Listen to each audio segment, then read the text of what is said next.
चलो कैसे हो बेटा। बेटा जो अपना लास्ट लेक्चर हुआ था उसमें अपन ने बात की थी जैसे वान डेर वाल गैस इक्वेशन होती है उसको अपन ने डेराइव करके देखा था कैसे डेराइव करते हैं और क्या होता है क्लियर। उसके अकॉर्डिंग फिर अपन ने कहा था जो अलग अलग कंडीशन होती है बेटा टेम्परेचर प्रेशर की उसके अकॉर्डिंग क्या होता है वान डेर वाल गैस इक्वेशन में चेंजेस करके हमें ऑप्शन देता है कि इस कंडीशन में वान डेर वाल गैस इक्वेशन को कैसे लिख सकते हैं, इस कंडीशन में कैसे लिख सकते हैं क्लियर। तो सबसे पहले अपन ने देखा था अपनी वान डेर वाल गैस इक्वेशन होती क्या है बच्चों, ठीक है। इस इक्वेशन को मैं दोबारा लिख रहा हूं, आपको लिखने की जरूरत नहीं है। सुबह जहां तक हमने पढ़ा था उसके आगे नेक्स्ट कंडीशन से अपन कंटिन्यू करेंगे ओके। लेकिन उससे पहले जो भी कंडीशन हम अप्लाई करते हैं कि टेम्परेचर हो चाहे प्रेशर हो हाई है या लो है तो उसके अकॉर्डिंग पहले ये हमें पता होना चाहिए कि अपनी वान डेर वाल गैस इक्वेशन है ठीक क्या। तो अपन ने क्या लिखा था बेटा, अपनी वान डेर वाल इक्वेशन क्या थी बच्चों, P plus A N square upon V square clear ठीक है। फिर अपन ने क्या लिखा था बेटा V minus n b equal to अपन ने क्या लिखा था एन आर टी, यस और नो क्लियर। अगर 1 मोल के रेस्पेक्ट में हम बात करें बच्चों तो अपन ने क्या लिखा था P प्लस ए अपॉन वी स्क्वायर और क्या लिखेंगे V minus B equal to अपन ने क्या लिखा था R इंटू टी क्लियर। ये बच्चों हमें आइडिया होना चाहिए कम से कम अपनी वान डेर वाल इक्वेशन क्या थी क्लियर। अब इसके अकॉर्डिंग अगर हम बात करें बच्चों तो देखो हमने कहा था अलग अलग कंडीशन के अकॉर्डिंग हमें अलग अलग वैल्यूज पूछ सकता है क्या, कि जैसे अपने कहा था टेम्परेचर प्रेशर की अलग अलग कंडीशन आपको देगा, हाई टेम्परेचर हाई प्रेशर या फिर लो टेम्परेचर या लो प्रेशर क्लियर ठीक है। जैसे अपने फर्स्ट कंडीशन डिस्कस की थी हाई प्रेशर की कंडीशन में, in condition of high pressure उच्च दाब की स्थिति में क्लियर। चलो सेकंड कंडीशन डिस्कस करते हैं बच्चों। सेकंड कंडीशन क्या लिखेंगे, इन कंडीशन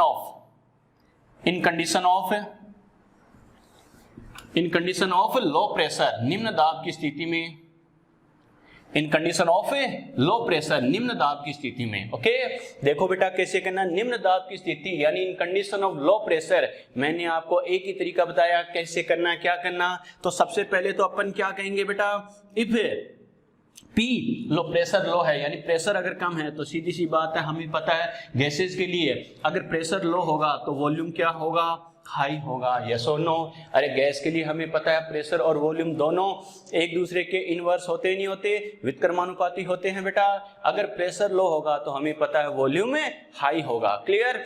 मैंने आपको एक ही तरीका बताया कंफ्यूजन से बचने के लिए, क्या प्रेशर और वॉल्यूम मेनली हमें पता है। देखो इसमें जो आइडियल गैस इक्वेशन होती है PV इक्वल टू nRT उसमें करेक्शन किसके रेस्पेक्ट में किया गया, प्रेशर और वॉल्यूम के रेस्पेक्ट में किया गया था क्लियर। और मैंने तरीका क्या बताया, जिसकी वैल्यू ग्रेटर होगी ज्यादा होगी चाहे प्रेशर हो चाहे वॉल्यूम हो, उसके साथ में चाहे प्लस हो चाहे माइनस हो उसको हटा सकते हैं। क्यों हटा सकते हैं, क्योंकि किसी ग्रेटर वैल्यू बहुत ज्यादा जिसके पास वैल्यू है उसमें कुछ प्लस करेंगे या माइनस करेंगे तो भी उसकी वैल्यू में कोई ज्यादा इफेक्ट नहीं आएगा। अपना और मुकेश अंबानी वाला एग्जांपल मैंने दिया था, याद है ना बच्चों क्लियर। तो क्या करेंगे, अब यहाँ पर प्रेशर तो लो है इसका मतलब प्रेशर के साथ जो वैल्यू है उसको हटा देंगे ना, नहीं बेटा, क्योंकि हमें पता है ये वैल्यू लो है तो लो में कुछ प्लस माइनस होगा तो क्या होगा बहुत ज्यादा इफेक्ट आएगा। लेकिन वॉल्यूम की बात करें, वॉल्यूम क्या है ज्यादा है, वॉल्यूम ज्यादा है ये ग्रेटर है, इसका मतलब क्या होगा इसके साथ में चाहे प्लस हो चाहे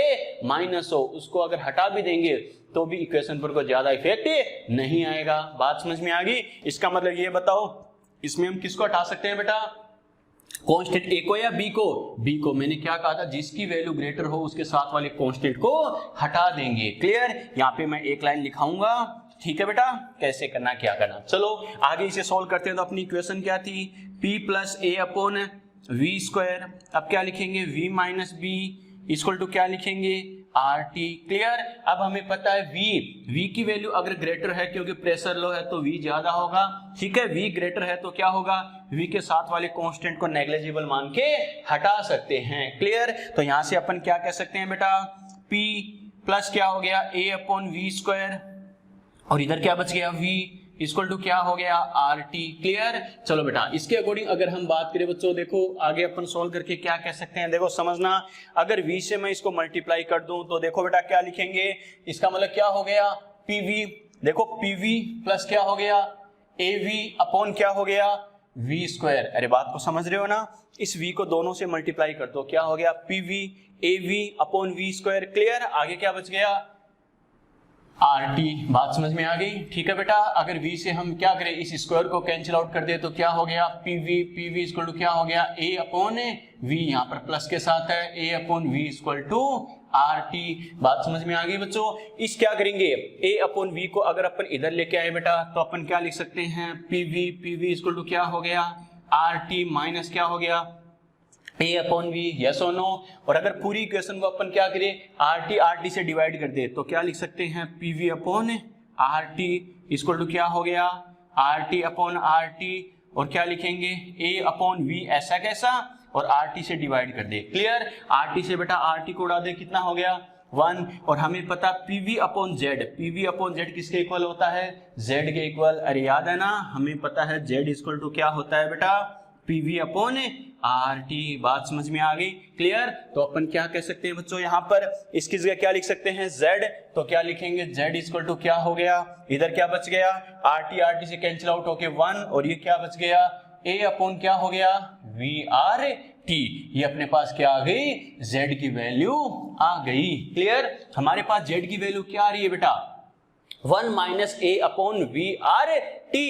इसका मतलब 1 में से कुछ माइनस करना पड़ेगा। क्या कहा, 1 में से कुछ माइनस करना पड़ेगा। इसका मतलब मैं क्या कह सकता हूं, अरे z की वैल्यू क्या होगी, लेस देन 1, यस और नो।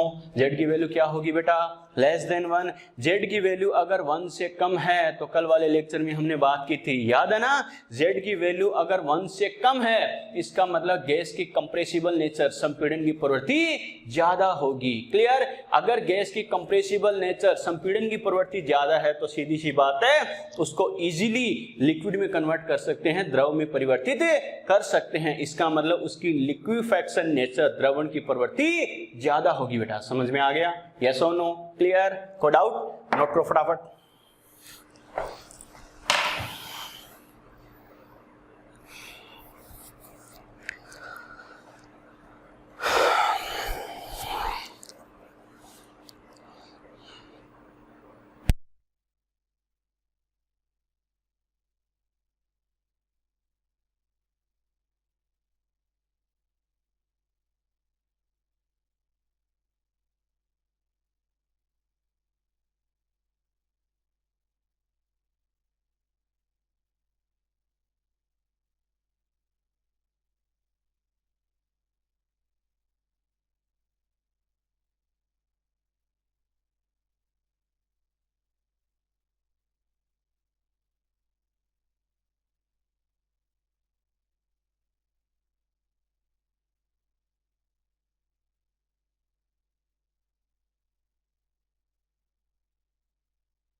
कर लिया बेटा नोट?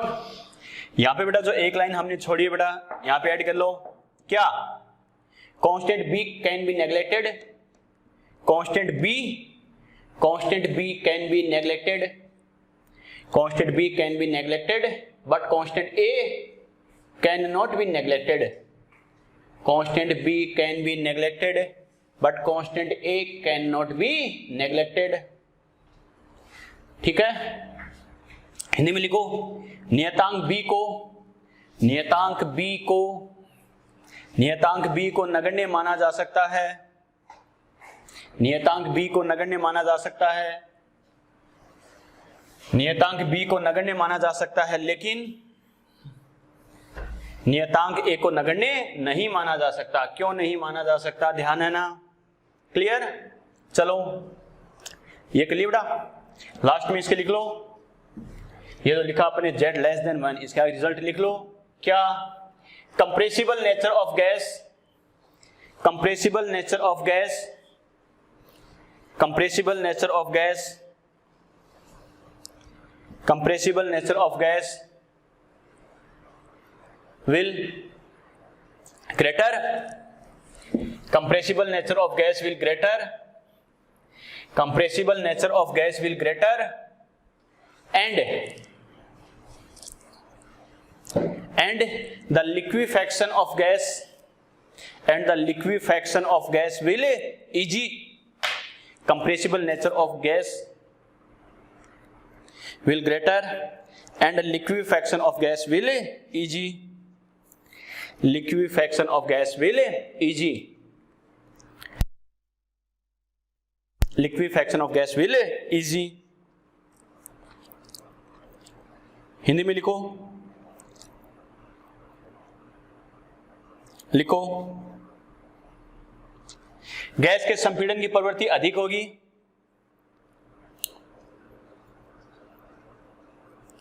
गैस के संपीड़न की प्रवृत्ति अधिक होगी तथा गैस का द्रवण आसान होगा, गैस के संपीड़न की प्रवृत्ति अधिक होगी तथा गैस का द्रवण आसान होगा, गैस का द्रवण आसान होगा, गैस का द्रवण आसान होगा।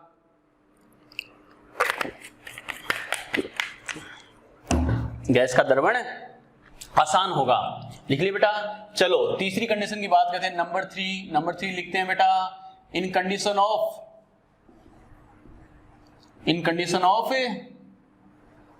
High temperature, in condition of high temperature, उच्च ताप की स्थिति में, in condition of high temperature उच्च ताप की स्थिति में, in condition of high temperature लिख लिए बच्चों। देखो मेनली जो कंडीशन पूछता है वो तो क्या करेगा बेटा, स्टार्टिंग की जो दो कंडीशन हमने लिखी है हाई प्रेशर और लो प्रेशर, वही कंडीशन पूछता है बेटा, क्लियर। लेकिन bye the way high temperature low temperature भी अगर बोले तो थोड़ा सा ध्यान रखना कैसे करना है, क्या करना, ओके समझना बेटा इस बात को। उच्च ताप की स्थिति में बच्चों देखो वान डेर वाल गैस इक्वेशन जो हमने लिखी है उसमें कैसे चेंजेस होगा, क्या होगा, देखते हैं बच्चों। सबसे पहले बात करें अगर टेम्परेचर हाई हो तो क्या होगा, इफ टी हाई हो, मैंने क्या कहा, अगर किसी गैस का टेम्परेचर ज्यादा हो तो क्या होता है बेटा, उसका प्रेशर ज्यादा होता है और उसका वॉल्यूम भी ज्यादा होता है। मैंने क्या कहा, किसी गैस का टेम्परेचर ज्यादा होगा, इंक्रीज होगा, ज्यादा होगा तो क्या होगा, उसका प्रेशर ज्यादा होगा और वॉल्यूम भी ज्यादा होगा, ठीक है। बच्चा कहेगा सर कैसे, सबसे पहले देखो प्रेशर की अगर हम बात करें तो कैसे होगा बेटा, हमें पता अगर गैस का क्या होगा, जैसे मान लो टेम्परेचर इंक्रीज हो बेटा, टेम्परेचर बहुत ज्यादा हो तो सीधी सी बात है अगर उसका टेम्परेचर ज्यादा है, केटीजी में एक फॉर्मूला हम देखते हैं बेटा, काइनेटिक एनर्जी इक्वल टू क्या होता है 3/2 kT, यस और नो, देखते हैं। इसका मतलब काइनेटिक एनर्जी क्या होती है, टेम्परेचर के डायरेक्टली प्रोपोर्शनल, ठीक है। थर्मोडायनेमिक्स में भी कई जगह आ जाएगा बेटा ये, काइनेटिक एनर्जी इक्वल टू क्या होता है 3/2 kT, ऐसा कोई फॉर्मूला होता है। इसका मतलब गैसेज मॉलिक्यूल की काइनेटिक एनर्जी उसके टेम्परेचर के डायरेक्टली प्रोपोर्शनल, क्लियर। इसका मतलब टेम्परेचर बहुत ज्यादा है, इसका मतलब मॉलिक्यूल की काइनेटिक एनर्जी बहुत ज्यादा है, इसका मतलब काइनेटिक एनर्जी बहुत ज्यादा है तो क्या होगा बेटा, वो गैस क्या करेगी, अरे उसमें मूवमेंट इतनी ज्यादा होगी, बहुत ज्यादा होगी तो क्या होगा, जो कंटेनर की वॉल है, पात्र की दीवार है, उससे कोलिजन ज्यादा होगी नहीं होगी, उससे कोलिजन ज्यादा होगी, उससे कोलिजन ज्यादा होगी तो हमें पता कंटेनर की वॉल पर, पात्र की दीवार पर अप्लाइड प्रेशर लगने वाला दाब भी ज्यादा होगा बेटा, समझ में आ गया, क्लियर। तो टेम्परेचर ज्यादा होने पर प्रेशर ज्यादा कैसे होगा, ये बात ठीक है। अब बच्चे के दिमाग में है सर ये क्या हो रहा है, हमें तो ये पता है गैस के लिए प्रेशर इनवर्सली प्रोपोर्शनल टू क्या होता है, वॉल्यूम होता है। सर बिल्कुल बेटा आपकी बात सही है, लेकिन ये कंडीशन कब होती है, ये कंडीशन कब होती है जब हम लिखते हैं PV इक्वल टू nRT, ये कांस्टेंट, ये कांस्टेंट और ये कांस्टेंट, मैंने क्या कहा, ये क्या हो, कांस्टेंट हो बेटा। बात समझ में आई क्या, इस कंडीशन में क्या आता है, P inversely proportional to V होता है, समझ में आया। इसका मतलब गैस के लिए क्या होता है, प्रेशर और वॉल्यूम दोनों ही क्या होते हैं, अगर आज दूसरे के इनवर्स किस कंडीशन में होते हैं, जब टेम्परेचर कांस्टेंट होता है, आ गया समझ में। लेकिन अगर बाय द वे कंडीशन क्या, अगर हाई टेम्परेचर की कंडीशन, टेम्परेचर बहुत ज्यादा कर दे तो क्या होता है, प्रेशर की बजाय क्या होता है बेटा, टेम्परेचर वाला फैक्टर डोमिनेट करता है। समझ में आ गया, प्रेशर की बजाय कौन डोमिनेट करता है, टेम्परेचर डोमिनेट करता है। ओके, आप कहोगे सर टेम्परेचर कैसे डोमिनेट करता है, टेम्परेचर ऐसे डोमिनेट करता है बेटा, क्या नॉर्मली हम क्या कहेंगे, जैसे मान लो क्या होता है बेटा, टेम्परेचर ज्यादा होगा तो गैस के क्या होता है बेटा, इनलार्ज, यानी क्या होता है बेटा, एक्सटेंड होने की टेंडेंसी, यानी एक्सपेंड होने की, इनलार्ज या एक्सपेंड होने की टेंडेंसी, यानी क्या होगा बेटा, फैलने की प्रवृत्ति ज्यादा होती है। ओके, क्या होगा, एक्सपेंड होने की टेंडेंसी ज्यादा होती है, यानी क्या, फैलने की प्रवृत्ति ज्यादा होगी। अगर गैस के एक्सटेंड होने की प्रवृत्ति ज्यादा होगी यानी फैलने की प्रवृत्ति ज्यादा होगी तो क्या होगा बेटा, अरे कवर्ड वॉल्यूम क्या होगा, पहले से ज्यादा होता है। बात समझ में आ गई, क्लियर मैं क्या कह रहा हूं। इनवर्स वाली कंडीशन तो कब अप्लाई होती है, कांस्टेंट टेम्परेचर की कंडीशन में, क्लियर। लेकिन क्या होता है, अगर ओनली टेम्परेचर का फैक्टर देखे, टेम्परेचर बहुत ज्यादा है तो क्या होगा, एक्सपेंड होने की टेंडेंसी यानी फैलने की प्रवृत्ति ज्यादा होगी, तो कवर्ड वॉल्यूम भी क्या होता है, ज्यादा होता है। समझ में आ गया, क्लियर। तो क्या होता है, नॉर्मली अगर बात करें गैसेस के लिए, टेम्परेचर बहुत ज्यादा है तो प्रेशर और वॉल्यूम दोनों की वैल्यू क्या होती है, ज्यादा होती है। क्यों होती है, कैसे होती है, समझ में आ गया, यस और नो, क्लियर। चलो बेटा अब अपन बात करें तो देखो कैसे करना है, इसका मतलब एक बात तो श्योर है, और बस वो जो अपनी ट्रिक है बेटा हर जगह अप्लाई होगी, उसको दिमाग में रखना ही रखना है। क्या, प्रेशर अगर ज्यादा है तो क्या करेंगे, प्रेशर के साथ वाले कांस्टेंट को नेग्लेक्ट कर सकते हैं, नगण्य मान सकते हैं।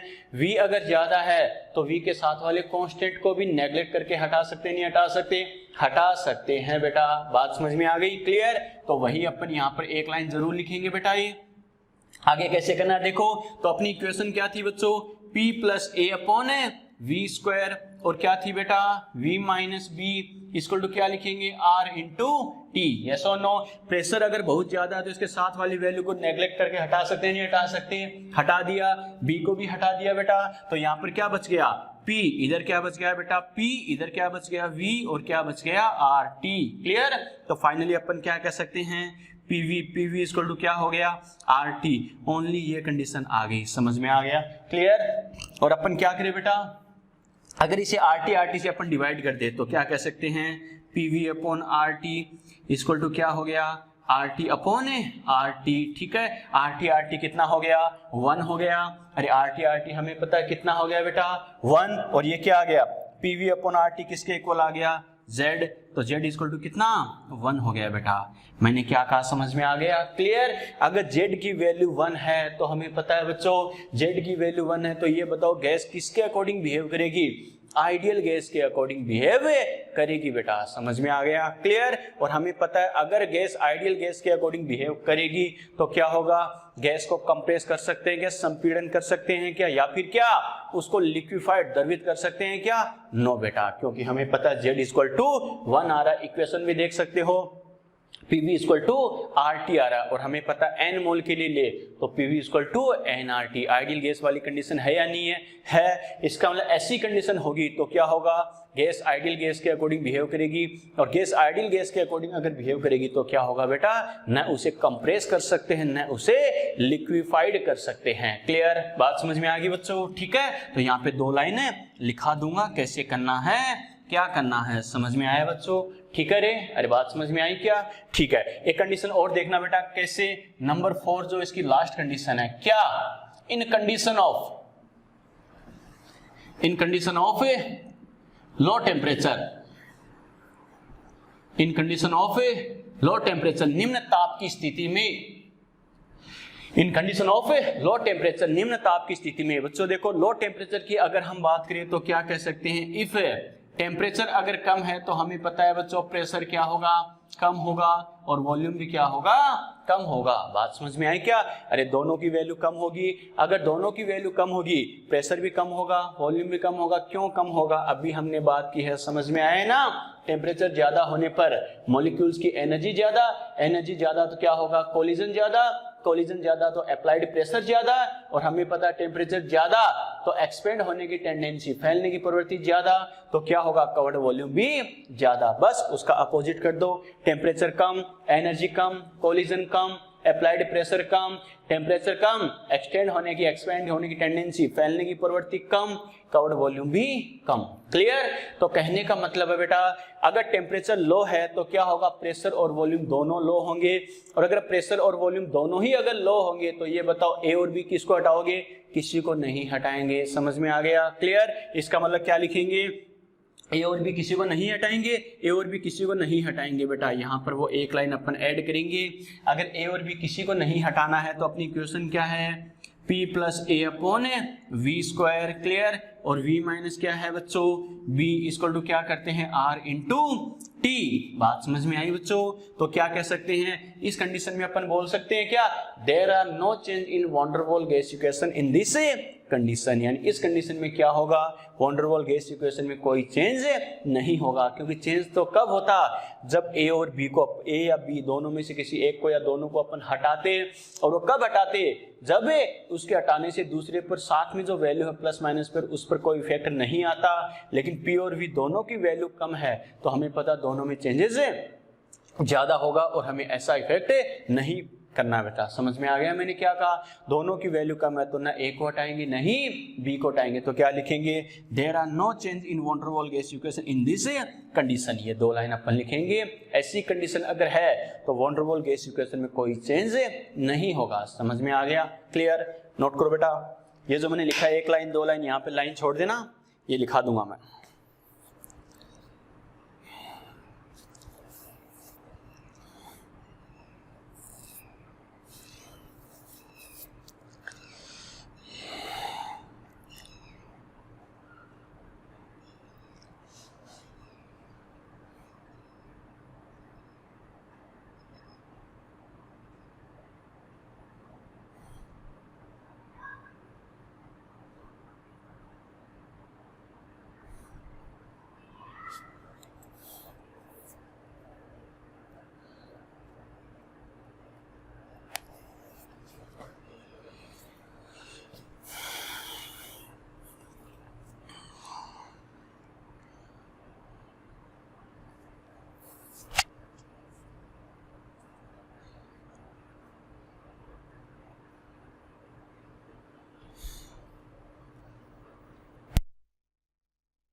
नोट कर लिया बेटा? नोट कर लिया क्या? चलो यहां पे जो एक लाइन बेटा ऐड करो, लिखो constant A and B, constant A and B both can be neglected, constant A and B both can be neglected. Hindi में लिखो, नियतांक ए व बी दोनों को नगण्य माना जा सकता है।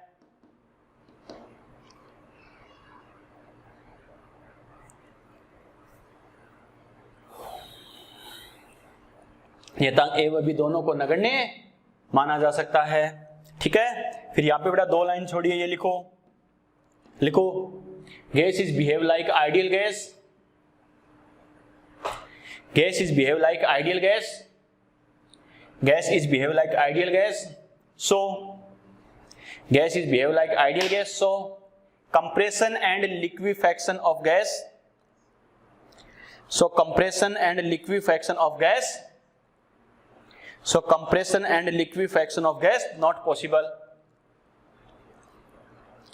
compression and liquefaction of gas not possible, compression and liquefaction of gas not possible। Hindi में लिखो बेटा, गैस आदर्श गैस के समान व्यवहार दर्शाती है। गैस आदर्श गैस के समान व्यवहार दर्शाती है।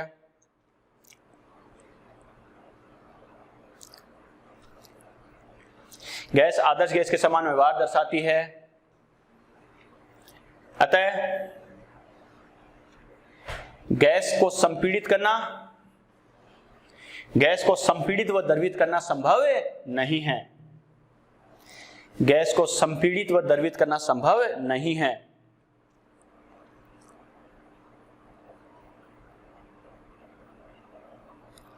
गैस को संपीड़ित व द्रवित करना संभव नहीं है। लिख लिए? चलो बेटा, यहां पे जो एक लाइन छोड़ी है बेटा, ये लिखो, लिखो constant A and B, constant A and B both cannot be neglected. Constant A and B both cannot be neglected. Constant A and B both cannot be neglected. Constant A and B both cannot be neglected. Hindi में लिखो, नियतांक A व B दोनों को नगण्य नहीं माना जा सकता।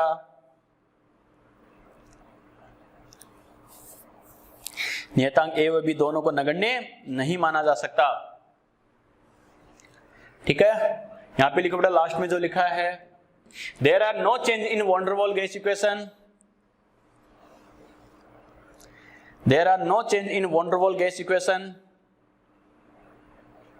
There are no change in van der Waals gas equation in this condition.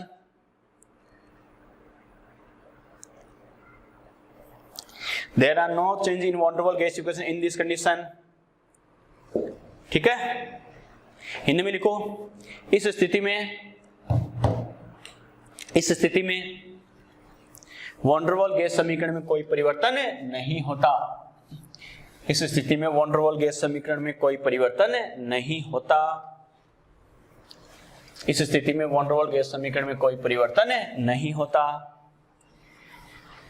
लिख लिए? तो ये बेटा देखो, अलग अलग टेम्परेचर प्रेशर के रेस्पेक्ट में वॉन डेर वाल गैस इक्वेशन को अपन ने थोड़ा सा मॉडिफाइड करके लिखा है। 4 कंडीशन डिस्कस की है, जिसमें स्टार्टिंग की 2 कंडीशन ज्यादा इंपॉर्टेंट है, हाई प्रेशर और लो प्रेशर वाली। क्लियर? हाई प्रेशर के लिए पूछेगा Z = 1 + PV/RT, लो प्रेशर के लिए पूछेगा Z = 1 - A/VRT। लेकिन डायरेक्ट रटोगे तो कंफ्यूज हो जाओगे बेटा, लेकिन आता कैसे है ये थोड़ा सा आइडिया रखना। क्लियर? चलो बेटा, एक बात नोटिस करो बेटा, जब अपन क्या कर रहे थे, अपन ने रियल गैस स्टार्ट किया था, तो अपन ने क्या किया, काफी डिस्कशन किया था, रियल गैस में ऐसा, आइडियल गैस में ऐसा होता है, और अपन ने कई सारी रियल गैसेस के लिए ग्राफ भी बनाए थे बेटा। याद है क्या अपन ने क्या कहा था बच्चों? देखो, समझना, बनाना तो नहीं है आपको, लेकिन थोड़ा सा रिमाइंड करवा रहा हूं। कैसे? पीवी और पी के बीच में ग्राफ बनाया था, तो अपन ने कहा था आइडियल गैस के लिए तो क्या आता है, स्ट्रेट लाइन, लेकिन रियल गैसेस के लिए क्या आता है बेटा, अलग अलग टाइप के डेविएशन आते हैं, नहीं आते? अरे यस और नो? तो जैसे अपन ने कहा था CO, या फिर ये जैसे CO2, ये फिर H2, ये फिर He। क्लियर? बाकी रियल गैसेस के लिए तो क्या होता है, इस टाइप के स्लोप आते हैं, लेकिन 2 गैस है H2 और He, इनके लिए क्या आता है, स्ट्रेट लाइन आता है, वो भी क्या, इंक्रीजिंग में। क्लियर? दिमाग में क्वेश्चन जरूर आना चाहिए, सर इन 2 के लिए अलग है कैसे? तो इन 2 के लिए ध्यान रखना, इन 2 के लिए स्पेशल कंडीशन अप्लाई होती है। क्या कहा, समझना? अरे 2 गैसों के लिए हमने ऐसे बनाया, मतलब कोई ना कोई रीजन तो जरूर है, और वो रीजन क्या होता है बेटा, इनके साइज या वॉल्यूम। मैंने क्या कहा, अरे हाइड्रोजन या हीलियम की अगर अपन बात करें बच्चों, तो ये बताओ पार्टिकल का साइज क्या होता है? अरे सीधी सी बात है, इनकी गैसेस मॉलिक्यूल की बात करें, H2 या He की अपन बात करें, हाइड्रोजन या हीलियम, साइज क्या होता है, बहुत कम होता है। क्लियर? साइज अगर कम होता है तो एक बात तो श्योर है, साइज कम होता है, और ये पोलर होती है, नॉन पोलर होती है, नॉन पोलर भी होती है। तो वॉन डेर वाल कांस्टेंट के लिए आपको याद है बेटा, एक अपने लिखा था I डायरेक्टली प्रोपोर्शनल टू क्या होगा, अरे intermolecular attraction force directly proportional to क्या होता है, पोलैरिटी। फिर अपने क्या कहा था बेटा, वॉन डेर वाल फोर्स, फिर डायरेक्टली प्रोपोर्शनल टू अपन ने क्या कहा था, साइज। बात समझ में आ गई क्या? क्लियर? बच्चा कहे सर साइज या वॉल्यूम के लिए तो बी भी आता है, आप ओनली ए की क्यों बात कर रहे हो? मैन फैक्टर होता है बेटा ए का। बात समझ में आई क्या? मैन फैक्टर किसका होता है, ए। क्योंकि नॉर्मली ध्यान रखना, टेम्परेचर, प्रेशर, वॉल्यूम, इन तीनों में से सबसे ज्यादा जो इफेक्ट आता है वो टेम्परेचर का, फिर प्रेशर का, फिर वॉल्यूम का आता है, ये ध्यान रखना। क्लियर? चलो बेटा, तो क्या कहेंगे, अगर अपन बात करें तो हाइड्रोजन और हीलियम दो गैसों की अगर अपन बात करें तो हमें पता है बच्चों क्या होता है, इनकी साइज क्या होती है, अरे साइज कम होती है। क्लियर, साइज कम है, साइज कम तो एक की वैल्यू क्या होगी, कम होगी बेटा, यस और नो। और हमें पता है ये पोलर होते हैं नॉन पोलर होते हैं, नॉन पोलर होते हैं, इसका मतलब क्या होगा, अरे पोलैरिटी भी बहुत कम होगी बेटा, पोलैरिटी भी बहुत कम होगी तो अपन क्या कह सकते हैं बेटा, साइज भी कम है, पोलैरिटी भी बहुत कम है बेटा। इसका मतलब क्या होगा, वॉन डेर वाल कांस्टेंट ए क्या होगा, बहुत कम होता है, इनके लिए नेग्लिजिबल होता है। अगर वॉन डेर वाल कांस्टेंट ए अगर नेग्लिजिबल है तो ए को हटा सकते नहीं हटा सकते, और ए को किस कंडीशन में हटाते हैं, रटने की जरूरत नहीं है कि किस में हटाएंगे, ए किसके साथ होता है, पी के साथ, और ए को कब हटाएंगे, जब पी बहुत ज्यादा हो, इसका मतलब हाई प्रेशर वाली कंडीशन, यस और नो। अरे बात समझ में आई क्या, फिर बोल रहा हूं सीक्वेंस से सुन लेना। इनके लिए क्या होता है, मॉलिक्यूल का साइज और वॉल्यूम दोनों ही क्या होते हैं, कम होते हैं। क्लियर, मॉलिक्यूल का साइज और वॉल्यूम दोनों ही कम होते हैं तो वॉन डेर वाल कांस्टेंट ए की वैल्यू क्या होगी, बहुत कम होगी। क्लियर, वॉन डेर वाल कांस्टेंट ए की वैल्यू बहुत कम होगी तो क्या होगा बच्चों, ए की वैल्यू बहुत कम होने से इन गैसेस के लिए हाइड्रोजन और हीलियम के लिए ए को हटा सकते हैं नेग्लिजिबल मानकर। क्लियर, ए को कब हटाएंगे, ए हमें पता है किसके साथ होता है, प्रेशर के साथ, इक्वेशन में अरे P प्लस ए अपॉन वी स्क्वायर, याद है ना। इसका मतलब है ए को हटाएंगे, ए किसके साथ होता है, P के साथ। ए को कब हटाएंगे, जब P बहुत ज्यादा हो, यानी हाई प्रेशर वाली कंडीशन। बात समझ में आई। और हाई प्रेशर वाली कंडीशन में अपन ने क्या किया था बेटा, वॉन डेर वाल इक्वेशन को जब अपन ने सोल्व किया था तो अपने पास क्या आया था, 1 प्लस PV अपॉन RT। समझ में आया, यस और नो। एम्स में पूछा हुआ क्वेश्चन है, हाइड्रोजन हीलियम गैसेस के लिए क्या वॉन डेर वाल इक्वेशन को कैसे लिखेंगे। अब बच्चे को यही नहीं पता कि हाइड्रोजन और हीलियम गैसेस के लिए मैं कौन सी कंडीशन मानूं। ठीक है, सीधा वॉन डेर वाल इक्वेशन की जो ओरिजिनल इक्वेशन है वो दे नहीं रखी। अब ये भी नहीं बोल रहा है high pressure low pressure, high temperature low pressure, ये बोल देता तो मैं इक्वेशन को डेराइव कर सकता हूं, लेकिन कुछ नहीं बोला। तो हाइड्रोजन और हीलियम के लिए कैसे लिखते हैं बेटा, हाई प्रेशर वाली कंडीशन मान के करते हैं। और हाई प्रेशर वाली कंडीशन मान के क्यों करते हैं, समझ में आ गया। क्योंकि हाई प्रेशर वाली कंडीशन में अपन क्या करते हैं, ए को हटा के लिखते हैं। और ए को इक्वेशन से क्यों हटाते हैं, जब उसकी वैल्यू बहुत कम हो। बात समझ में आ गई क्या। और इसकी वैल्यू बहुत कम है, इसकी वैल्यू बहुत कम है, ये भी क्यों होता है, समझ में आ गया, यस और नो। अरे बात समझ में आ गई, लिखो बेटा नोट लगा के लिखो। For H2 and He gases, for H2 and He gases, for hydrogen and helium gases, for hydrogen and helium gases, for hydrogen and helium gases, van der वाल constant A for hydrogen and helium gases, van der वाल constant A,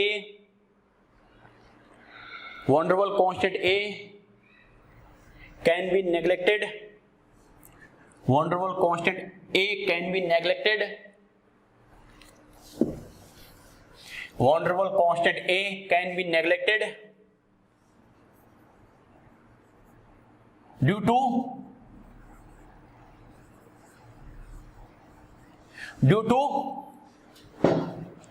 to small size, due to small size and non-polar, due to small size and non-polar nature, due to small size and non-polar nature of H2 and He, due to small size and non-polar nature of H2 and He, due to small size and non-polar nature of H2 and He. So van der Waal equation, van der Waal equation can be derived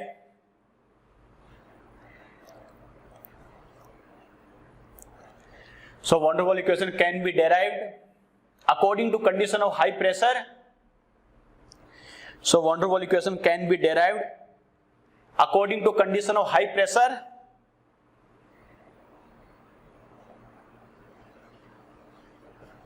So van der Waals equation can be derived according to condition of high pressure for H2 and He gases. For H2 and He gases. लिख लिए, repeat कर रहा हूं बेटा, match कर लेना।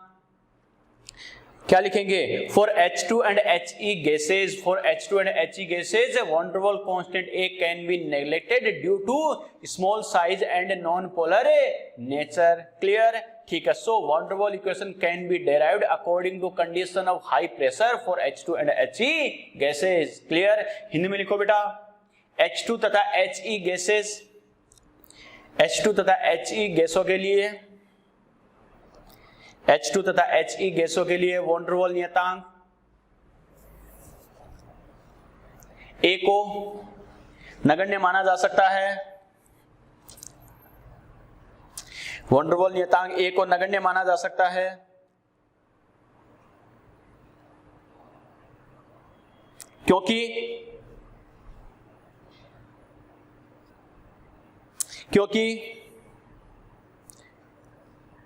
क्योंकि इनका आकार कम,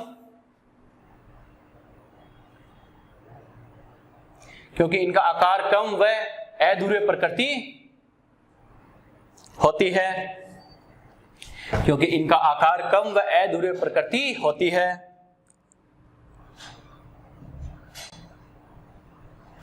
अतः H2 तथा He गैसों के लिए, वॉन डर वाल समीकरण को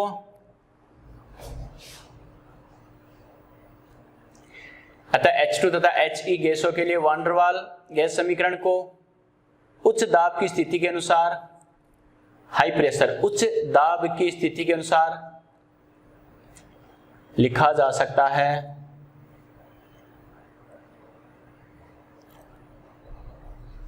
अतः H2 तथा He गैसों के लिए वॉन डर वाल गैस समीकरण को उच्च दाब की स्थिति के अनुसार लिखा जा सकता है। रिपीट कर रहा हूं बेटा, मैच कर लेना। H2 तथा He गैसों के लिए वॉन डर वाल नियतांक A को नगण्य माना जा सकता है, क्योंकि H2 तथा He का आकार कम व अध्रुवीय प्रकृति होती है। अतः वॉन डर वाल गैस समीकरण को उच्च दाब की स्थिति के अनुसार लिखा जा सकता है। ये लिखो बेटा शॉर्ट में, for H2 and He Z equal क्या होगा ये। अब हाई प्रेशर वाली कंडीशन के अकॉर्डिंग दोबारा बेटा डेराइव करके टाइम पास की जरूरत है क्या? जो अपन ने किया था वो का वो फर्स्ट वाली कंडीशन, टोटल 4 कंडीशन में से। Clear?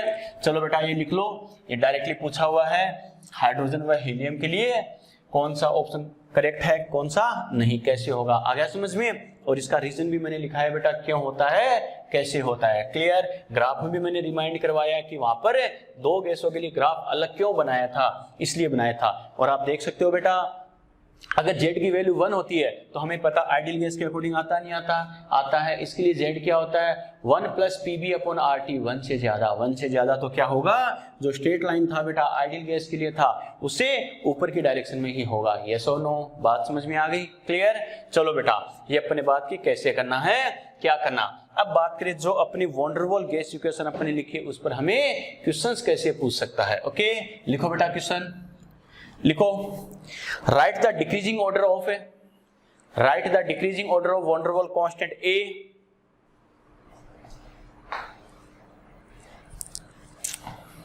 write the decreasing order of van der Waals constant A, write the decreasing order of van der Waals constant A for following number 1 लिखो बेटा,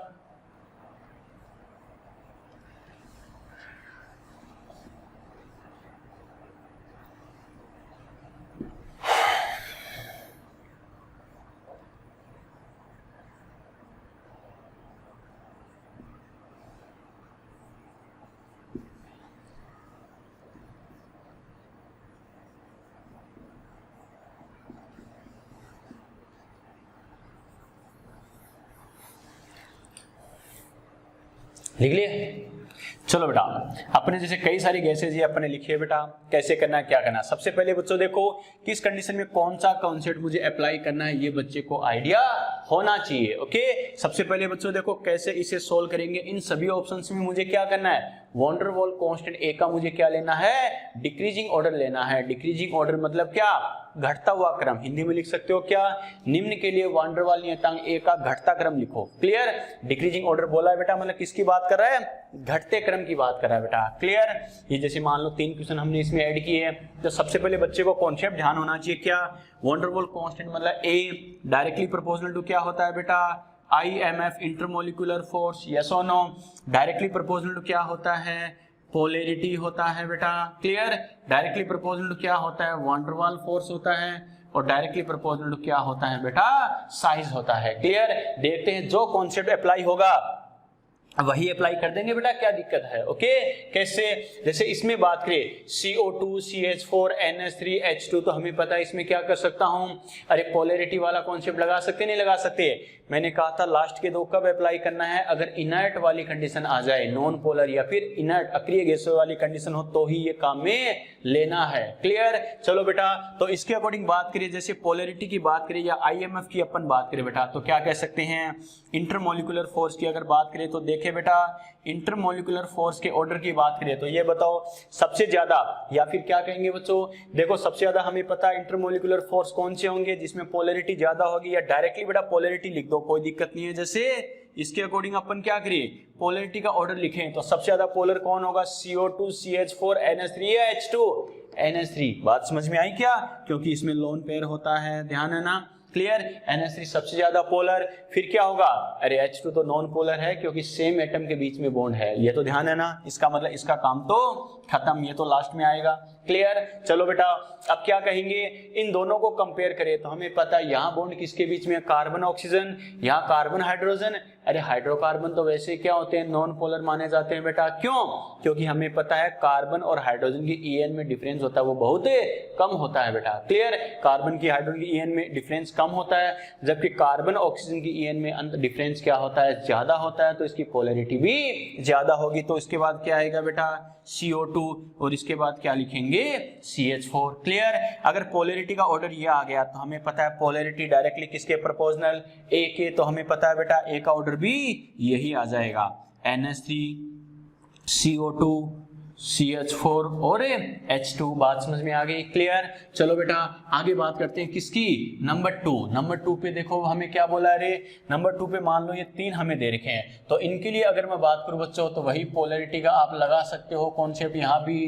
कैसे, इसकी बात करूं H2O He और CO2, तो ये तो हमें पता है बेटा क्या, हीलियम। अरे हीलियम की बात करा तो इनर्ट गैस है, इनर्ट गैस है, इसकी पोलैरिटी सबसे कम होगी या नहीं होगी, होगी, तो इसको तो लास्ट में रख दो। फिर क्या बच गया, H2 और CO2, दोनों में ज्यादा पोलर कौन है, H2O, क्योंकि हमें पता है उस पे लोन पेयर है बेटा। यहाँ कार्बन के पास कोई लोन पेयर है क्या, नहीं, जबकि यहाँ ऑक्सीजन के पास क्या होते हैं, 2 लोन पेयर होते हैं। क्लियर। तो क्या करेंगे बच्चों, H2O, फिर क्या होगा CO2। क्लियर। और उससे कम क्या होगा, हीलियम। क्लियर। अगर पोलैरिटी ये हो गया तो A क्या होगा बच्चों, सेम ऑर्डर आएगा, H2O CO2 और He। समझ में आ गया। क्लियर।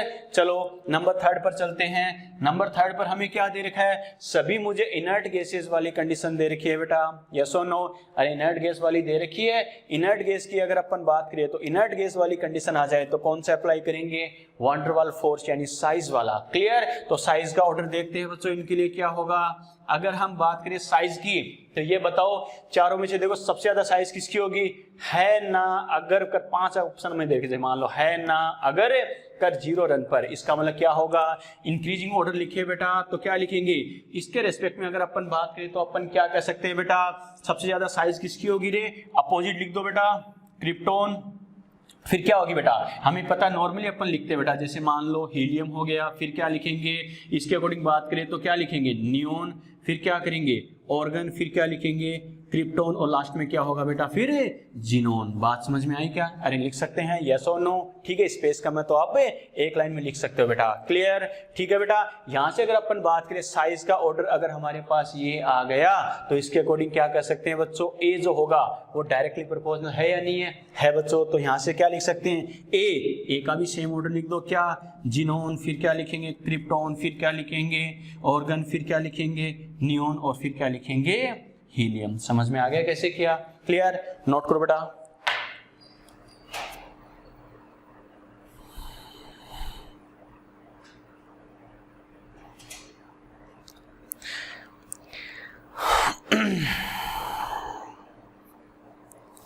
मनीषा, बाकी बच्चों का आंसर कोई टिपिकल थोड़ी था बेटा।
कर लिया क्या, नोट कर लिया बेटा।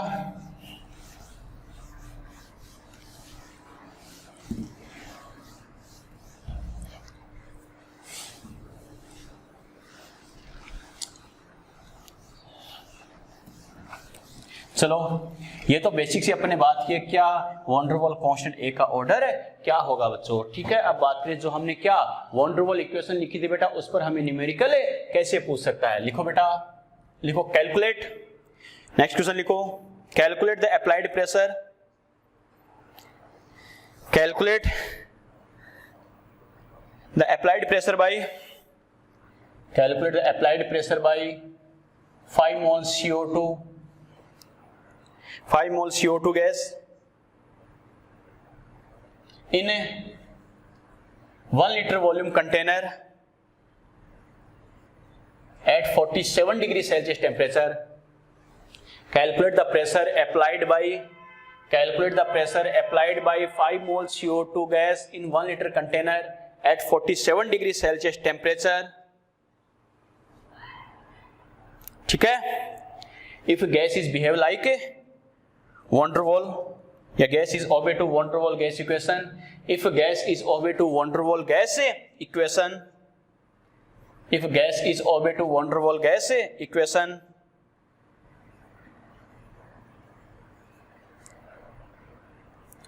वॉन डेर वाल gas equation,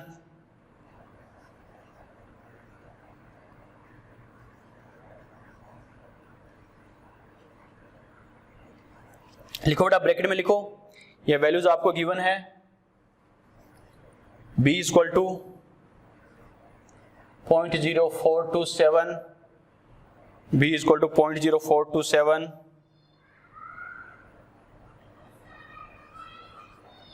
litre mole inverse, ये आपको वैल्यूज गिवन है।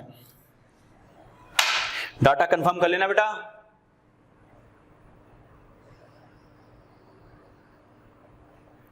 चलिए चलो क्वेश्चन को रिपीट कर रहा हूं बेटा। Calculate the pressure applied by, क्या कहा, calculate the pressure applied by 5 mole CO2 gas in 1 litre volume container at 47 degree Celsius temperature if gas is obey to van der वाल gas equation. A equal to 3.592 ATM litre square inverse में और mole inverse square, clear. B equal to क्या होगा बेटा 0.0427 litre mole inverse, clear. Hindi में लिखो, लिखो 1 litre आयतन के पात्र में, हिंदी में लिखो 1 लीटर आयतन के पात्र में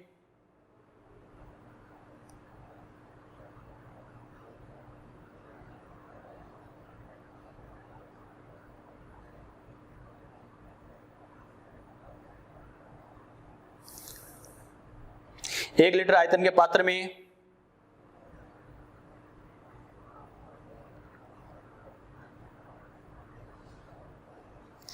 चलो सॉरी चलो मैसेज देखा नहीं था, कुछ बच्चों के मैसेज आए हैं अपने जो लास्ट में डिस्कस किया बेटा, उसके अकॉर्डिंग बात करते हैं। क्या सबसे पहले जैसे मान लो रितु ने क्या कहा, सर पोलैरिटी कैसे डिसाइड करेंगे, मुकेश का भी यही है बच्चों। देखो कैसे करना, पोलैरिटी, अरे इनऑर्गेनिक में अपन यही तो पढ़ते हैं बेटा, क्या, जिस पर लोन पेयर ज्यादा होता है, सीधी सी बात है, जिस पर लोन पेयर ज्यादा होगा उसकी पोलैरिटी क्या होगी, ज्यादा होगी बेटा। बात समझ में आई क्या? जैसे अपन ने कहा अमोनिया की बात करिए, पोलैरिटी डिसाइड करने की क्या होता है बेटा, जैसे डाइपोल मोमेंट वगैरह अपन पढ़ते हैं ना, दो तरीके होते हैं, क्या करते हैं, एक तो क्या करते हैं लोन पेयर के अकॉर्डिंग, एक करते हैं बेटा क्या, जिन एटम के बीच में बॉन्ड है उनकी इलेक्ट्रोनेगेटिविटी में डिफरेंस कितना है। बात समझ में आ गई क्या, क्लियर? जैसे एक तो अपन बात करते हैं बेटा, इसकी बात करते हैं, जैसे अपन ने कहा अमोनिया की बात की और CO2 की बात की बेटा, क्लियर? यहाँ हमें पता अमोनिया नाइट्रोजन भी क्या होता है, लोन पेयर होता है, ठीक है।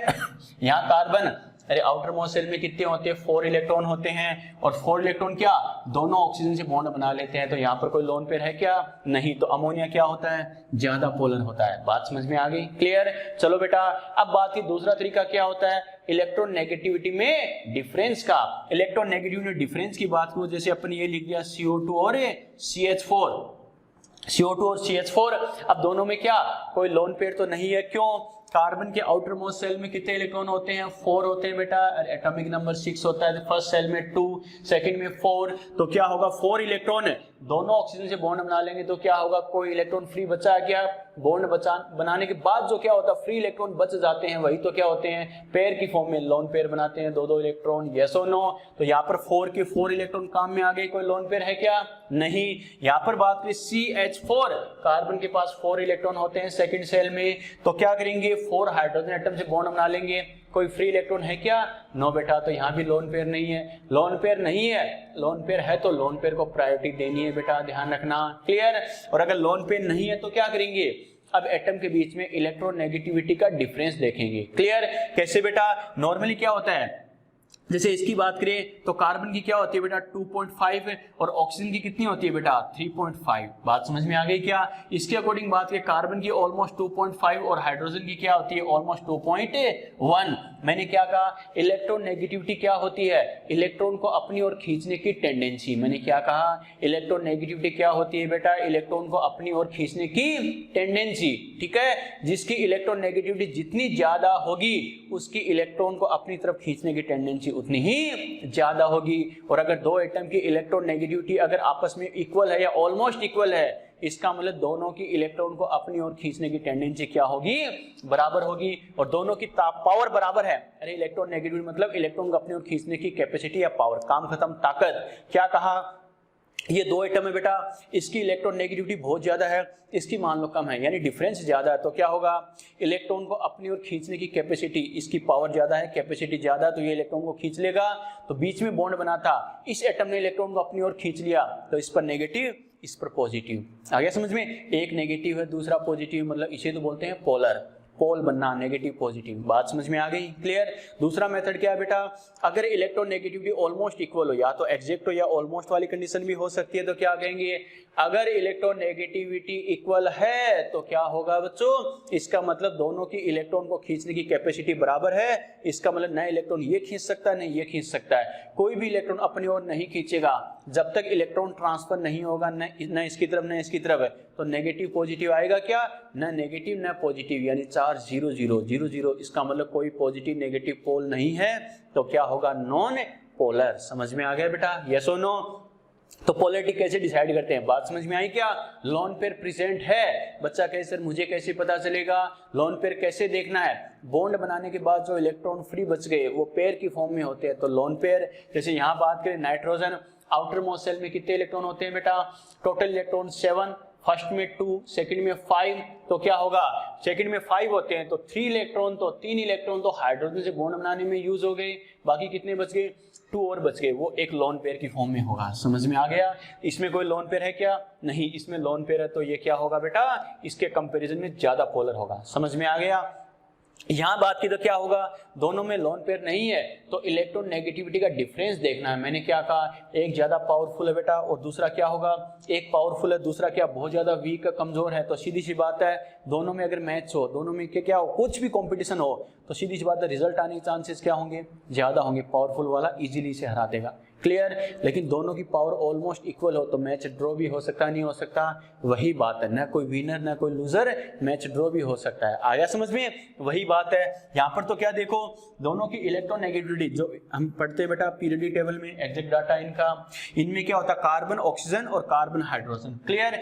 इसमें हमें पता है इलेक्ट्रोनेगेटिविटी में डिफरेंस ज्यादा है या नहीं है, डिफरेंस बहुत ज्यादा है। और इसकी बात करिए, यहाँ देखो जो दो एटम है इनके बीच में इलेक्ट्रोनेगेटिविटी का डिफरेंस यहाँ पर तो कितना आ रहा है, ऑलमोस्ट बेटा 1 का, यहाँ पर 0.4 का। जिसमें ज्यादा डिफरेंस होगा, सीधी सी बात है, पॉजिटिव नेगेटिव आने के चांसेस उतने ही ज्यादा, तो वो उतना ही ज्यादा पोलर होगा। समझ में आ गया, क्लियर, यस और नो? अरे बात समझ में आ गई ना? चलो बेटा, और कोई डाउट, और कोई डाउट? चलो बेटा, और क्या पूछा है?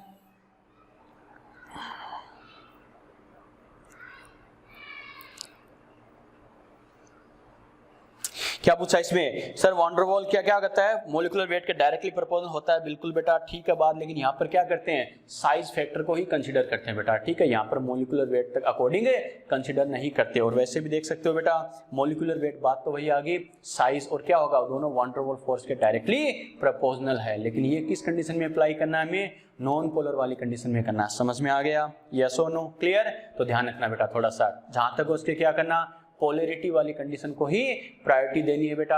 अगर तुम्हें इनर्ट गैस वाले एग्जांपल दे रखे हैं तो डायरेक्टली साइज से कर देना, वॉन डर वाल फोर्स हो, मोलिकुलर वेट हो, सब उसके अकॉर्डिंग इंक्लूड हो जाएगा। क्योंकि हमें पता है मोलिकुलर वेट भी तो क्या होगा, लास्ट वाले का ही ज्यादा होगा, उसी का वॉन डर वाल फोर्स हो चाहे साइज हो वो भी लास्ट वाले का ही ज्यादा होगा इनर्ट गैस में अगर बात करें बेटा अपन। आ गया समझ में, क्लियर। तो क्या करना, बस इनर्ट गैसेस की बात करें तो डायरेक्टली साइज का ऑर्डर देख लेना, इजी हो जाएगा बेटा। समझ में आ गया, क्लियर, ठीक है बेटा। चलो यहां से अगर अपन बात करें तो बेटा देखो, इस क्वेश्चन को अपन लिख रहे थे, अरे इंग्लिश में तो क्वेश्चन पूरा लिख लिया था ना, हिंदी में अपन लिख रहे थे बेटा, तो हिंदी वाले लिखो जल्दी से। क्या कहा हिंदी में, क्या कर रहे थे बेटा अपन, 1 लीटर के पात्र में 47 डिग्री सेल्सियस ताप पर, 1 लीटर के पात्र में 47 डिग्री सेल्सियस ताप पर 5 मोल CO2 गैस द्वारा आरोपित दाब ज्ञात करो। 5 मोल CO2 द्वारा आरोपित दाब ज्ञात करो। 1 लीटर के पात्र में 47 डिग्री सेल्सियस ताप पर 5 मोल CO2 द्वारा आरोपित दाब ज्ञात करो। आरोपित दाब ज्ञात करो। यदि गैस वान डर वाल गैस समीकरण की पालना करती है, यदि गैस वान डर वाल गैस समीकरण की पालना करती है, यदि गैस वान डर वाल गैस समीकरण की पालना करती है, ठीक है, ब्रैकेट में लिखो बेटा, A बराबर ये, B बराबर ये, दोनों कांस्टेंट आपको दे रखे हैं, A बराबर ये, B बराबर ये।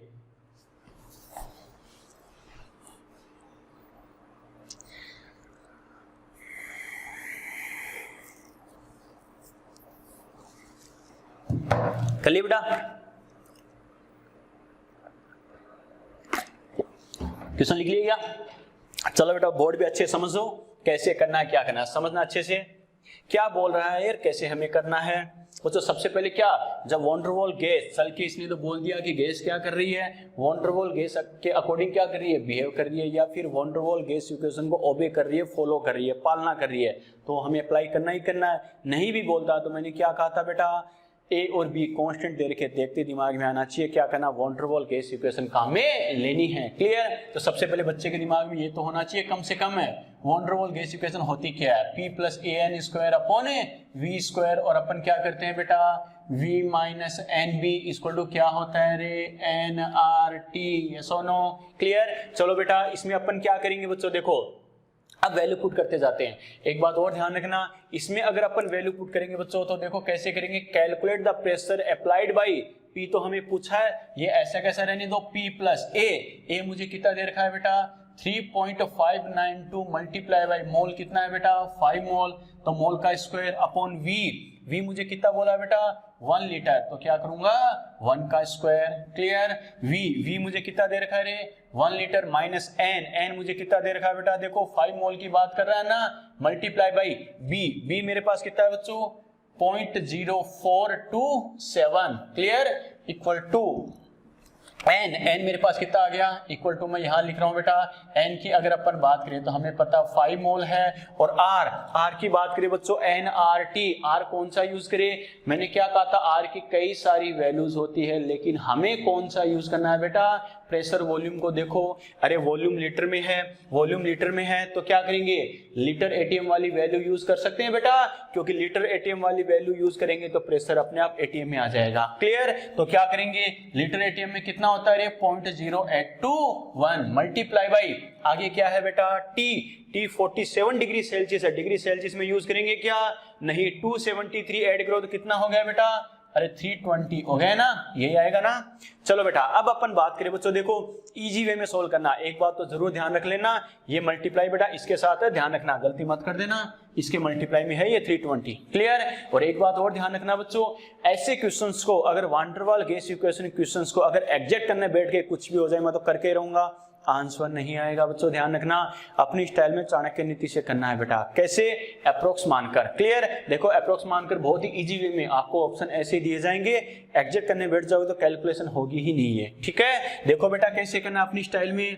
P प्लस मुझे पता है 3.592 को मैं ऑलमोस्ट कितना मान सकता हूं बेटा, 3.6, यस और नो, क्लियर, ठीक है बेटा, और 25 का स्क्वायर कितना, 5 का स्क्वायर 25 अपॉन कितना 1, क्लियर। चलो बेटा तो ये क्या करेंगे, 1 माइनस 5 है, और हमें पता है बेटा ऑलमोस्ट इसे 0.04 मान सकते हैं, नहीं मान सकते, अरे डेसिमल के बाद बेटा ज्यादा सिंसियर बनने की जरूरत नहीं है, डेसिमल के बाद मैं 4-5 डिजिट तक सोल्व करके रहूंगा, नो, डेसिमल के बाद तुम 2 डिजिट तक भी सोल्व कर सकते हो, ओके, ठीक है बेटा, इक्वल टू क्या हो गया, 5 मल्टीप्लाई बाई 0.08 मल्टीप्लाई क्या हो गया 320, अरे बात समझ में आ रही है ना, क्लियर। चलो बेटा अब इसे अगर अपन करें तो P प्लस, देखो बेटा अगर 25 को 3 से करते तो 75 आता, और हमें पता अगर 4 होता, 3.66 से 4 होता तो 25 से मल्टीप्लाई होकर कितना आता बेटा, 100 आता, यस और नो, अरे आता नहीं आता, लेकिन ये 3 और 4 के बीच की वैल्यू है, मतलब 75 और 100 के बीच की वैल्यू 3.5 से भी थोड़ा ज्यादा है, तो मैं 87.5 लेने के बजाय क्या ऑलमोस्ट 90 ले रहा हूं, बात को समझ रहे हो, क्लियर।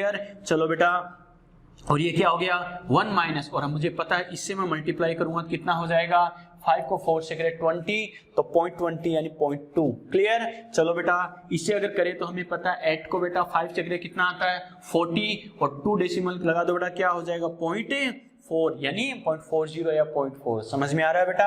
आगे कितना हो गया 320, 0 से बेटा इस डेसिमल को उड़ा दे, क्लियर। तो ये क्या हो गया P प्लस 90 मल्टीप्लाई क्या हो गया बेटा, इधर कितना बच गया रे 0.8 इक्वल टू ये कितना हो गया 32 को 4 टाइम करोगे तो कितना आएगा बेटा, अरे 128 होगा या नहीं होगा, यस और नो, होगा बेटा, ठीक है बच्चों। अब देखो इस 0.8 से अगर डिवाइड कर दे तो अपन क्या लिख सकते हैं P प्लस 90 इक्वल टू क्या हो गया बेटा 128 अपॉन कितना हो गया 0.8, क्लियर, ठीक है। 0.8 को अगर हटाए तो इधर कितना आएगा 10, और इससे डिवाइड करे बेटा तो ये कितना आएगा, अरे 16 टाइम्स जाएगा या नहीं जाएगा, 16 को 8 से मल्टीप्लाई करे कितना आता है बच्चों 128, क्लियर।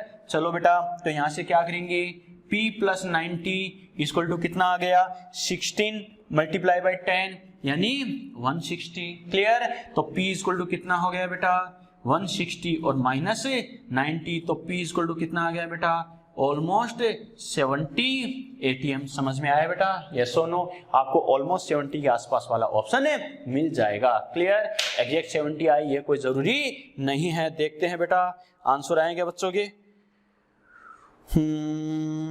आंसर आएगा ठीक है। मनीषा अमन 80, मनीषा 70, फिर रितु 60, दूरदृष्टि 77, प्रदीप 76, निकिता, अरे प्रधानाचार्य 126, आर्यन ठीक है बेटा, चलो ठीक है बेटा, ऑलमोस्ट ठीक है सभी बच्चों का मैक्सिमम का। चलो नोट करो फटाफट,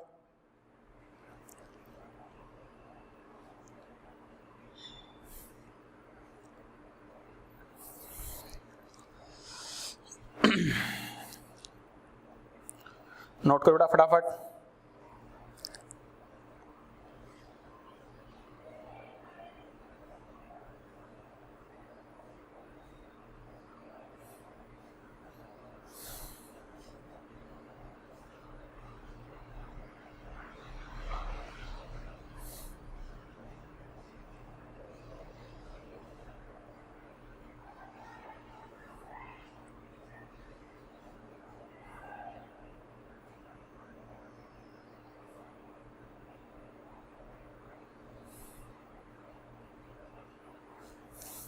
कर लिए नोट? अरे कर लिए ना? चलो बुझान दे बेटा।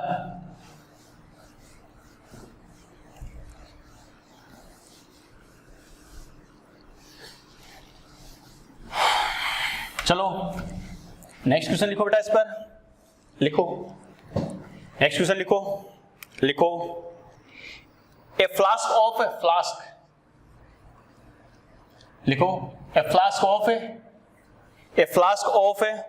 25 litre volume,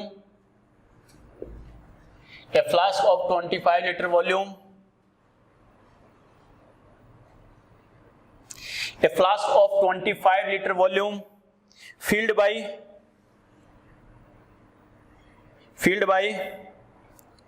10 mole of gas, a flask of 25 liter volume filled by 10 mole of gas, pressure of which 50 atm, then क्या लिखा? pressure of which 50 atm, then calculate the temperature of gas, then calculate the temperature of gas if A is equal to 5.46 atm liter square mole inverse square, B is equal to 0.031 liter mole inverse।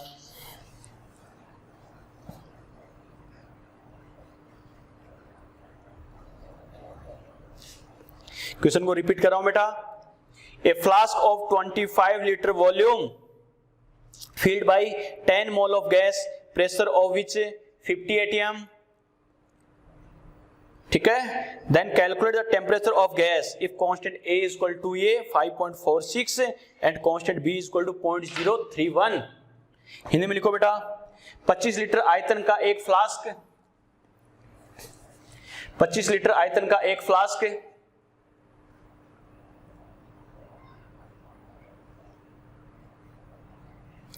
10 mole gas द्वारा भरा गया है। 25 litre आयतन का एक flask 10 मोल gas द्वारा भरा गया है, 10 मोल गैस द्वारा भरा गया है,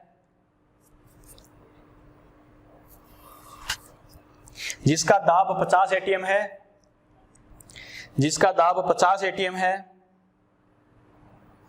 जिसका दाब 50 एटीएम है, जिसका दाब 50 एटीएम है। तो गैस का ताप ज्ञात करो, तो गैस का ताप ज्ञात करो, तो गैस का ताप ज्ञात करो, तो गैस का ताप ज्ञात करो यदि A बराबर 5.46 ATM litre square mole inverse square, the B बराबर 0.031 लीटर मोल इनवर्स। रिपीट कर रहा हूं, मैच कर लेना। 25 लीटर आयतन का एक फ्लास्क 10 मोल गैस द्वारा भरा गया है, जिसका दाब 50 एटीएम है। तो गैस का ताप ज्ञात करो यदि A बराबर 5.46 व B बराबर 0.031 हो बेटा। अरे बात समझ में आई क्या? देखो बेटा इसे कैसे करना है, क्या करना है। मैंने क्या कहा, अप्रोक्स वाली मेथड से हम कर सकते हैं बेटा। सबसे पहले दिमाग में आना चाहिए ए और बी मुझे दे रखा है, तो van der Waals gas equation मुझे काम में लेनी है। क्लियर? चलो वैल्यू पुट करो। मैंने क्या कहा, बाकी की वैल्यू जिसमें देगा और एक वैल्यू कोई पूछेगा बेटा, ठीक है। लेकिन उसको हमें सोल्व कैसे करना है, अप्रोक्स वाले मेथड से करना है, अपनी चाणक्य नीति से करना है बच्चों, ध्यान रखना, वरना कैलकुलेशन में अटक जाओगे। जो जो हमें देर का वैल्यू पुट करो, 50 एटीएम यानी P की जगह 50 कर दो बेटा, प्लस A मुझे कितना दे रखा है बेटा 5.46 मल्टीप्लाई बाई मोल, मोल मुझे कितना दे रखा है 10 मोल, तो 10 का स्क्वायर अपॉन V मुझे कितना बोल रहा है बेटा 25, तो इसका स्क्वायर। अरे बात समझ में आई यहाँ तक है? ये तो यहाँ वैल्यू पुट कर दी। क्लियर? V है मेरे पास बेटा 25 माइनस N, मोल कितने बेटा मेरे पास 10 मल्टीप्लाई बाई B मुझे कितना दे रखा है रे 0.031। क्लियर? इक्वल टू मोल, मोल फिर से वही 10 मोल मल्टीप्लाई बाई R, कौन सा यूज करेंगे बेटा 0.081, और टेम्परेचर तो मुझे पूछा ही है, तो T ऐसा का ऐसा। क्लियर? चलो बेटा अब क्या करेंगे, इसे सोल्व करना अगर स्टार्ट करें अपनी स्टाइल में बच्चों, क्या करेंगे, अरे अप्रोक्स वाला मेथड लगा दो बेटा, चाणक्य नीति लगा दो अपनी। तो देखो बेटा कैसे करेंगे, 50 प्लस इसको मैं क्या कर सकता हूँ 5.5, अरे 5.5 लिख सकता हूँ। 10 का स्क्वायर कितना हो जाएगा बेटा 100, ये कितना हो गया 625, 25 से करेंगे बेटा तो 625, ठीक है ये यहाँ आ गया। अरे अब बात करें तो क्या करेंगे 25 माइनस इससे अगर करें बेटा तो ये क्या हो जाएगा 0.03। देखो बेटा इसको 0.031 को अपन क्या मान सकते हैं, 0.031 को 0.03 मानू, 10 से मल्टीप्लाई करें कितना हो जाएगा 0.3, यस और नो, अरे होगा बच्चों। और यहाँ पर कितना हो जाएगा 10 multiply by 0.08 multiply by T. समझ में आ रहा है कैसे कर रहे हैं, क्लियर। चलो बच्चों इसे अपन क्या लिख सकते हैं 50 प्लस है, इसको 100 से मल्टीप्लाई करें तो कितना हो जाएगा 550 अपॉन 625, और इसे करें तो ये कितना हो जाएगा 24.7 मल्टीप्लाई इसको तो क्या हो जाएगा ये 0.8 मल्टीप्लाई बाई टी, यस और नो, होगा बच्चों। इसे अगर देखो बेटा अगर कैंसिल आउट करें तो देखो अगर 25 से कैंसिल आउट करिए तो इसे अगर मैं डिवाइड करूं बेटा 25 से तो 25 50 में डिवाइड होगा कितना होगा 2 टाइम 5 बच गया, आगे 0 फिर से 50 है तो क्या हो जाएगा 22 अपॉन में ये कितना टाइम डिवाइड होता है 25 टाइम, यस और नो, होगा बच्चों। तो यहाँ अपन क्या लिख सकते हैं रे 50 प्लस 22 अपॉन 25, क्लियर, ठीक है। और यहाँ क्या लिखेंगे 24.7 अपॉन 0.8 इक्वल टू क्या होगा टी। समझ में आ रहा है कैसे कर रहे हैं, क्लियर बच्चों। इस डेसिमल को डेसिमल से उड़ा दे तो हमें पता है इसे अगर डिवाइड करें तो 3 टाइम करेंगे तो 24 ऑलमोस्ट 31 होगा या नहीं होगा, अरे होगा बच्चों।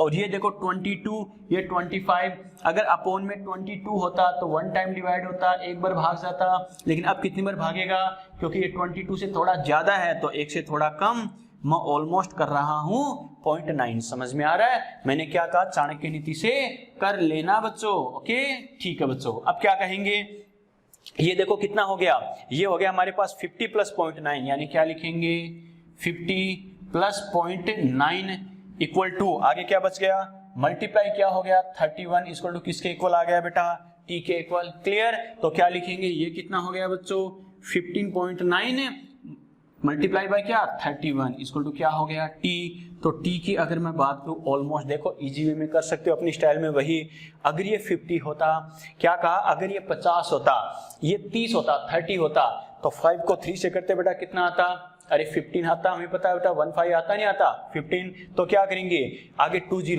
यानी 1500, लेकिन हमें पता है ये 50 से थोड़ा ज्यादा है, ये 30 से थोड़ा ज्यादा, तो 1500 से थोड़ा सा ज्यादा, ऑलमोस्ट मैं कर रहा हूं बच्चों जैसे ऑलमोस्ट इतना केल्विन, ठीक है। समथिंग बच्चों को नियरेस्ट वाला ऑप्शन हो वो देख के आप कर सकते हो। समझ में आया कैसे किया, नोट करो फटाफट, देखते हैं बच्चों का आंसर आया क्या।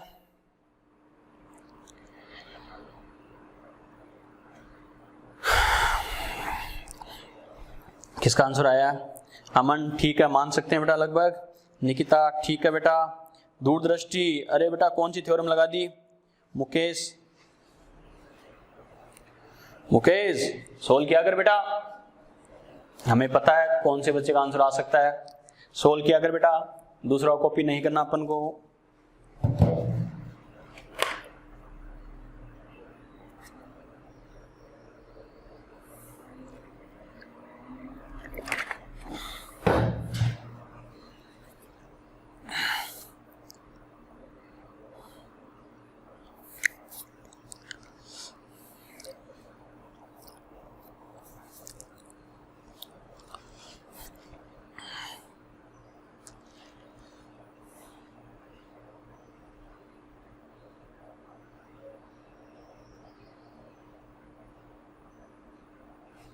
नोट करो फटाफट।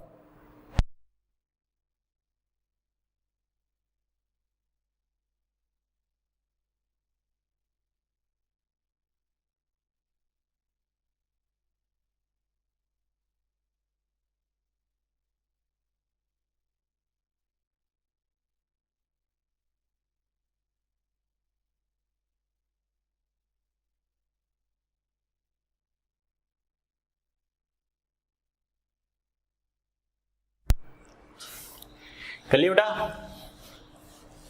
कर लिया क्या, अरे बुझाण दे। चलो एक क्वेश्चन और देखते हैं बेटा, इस कॉन्सेप्ट पर हमें कैसे पूछ सकता है। लिखो एक क्वेश्चन और लिखो, calculate the molecular diameter of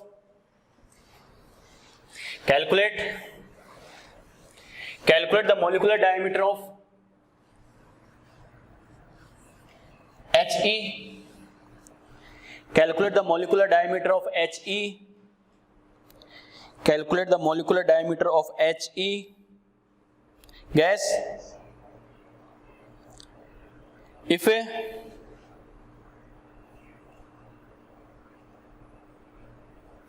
value of constant B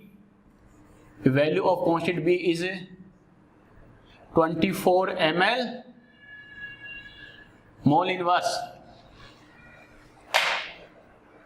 Value of constant B is 24 ml mole inverse. Repeat कर रहा हूं, calculate the molecular diameter of He gas if a value of constant B is equal to 24 ml mole inverse. Hindi में लिखो बेटा, He gas का आणविक व्यास ज्ञात करो। He गैस का आणविक व्यास ज्ञात करो। He गैस का हीलियम गैस का आणविक व्यास ज्ञात करो। यदि नियतांक B 24 ml मोल इनवर्स है,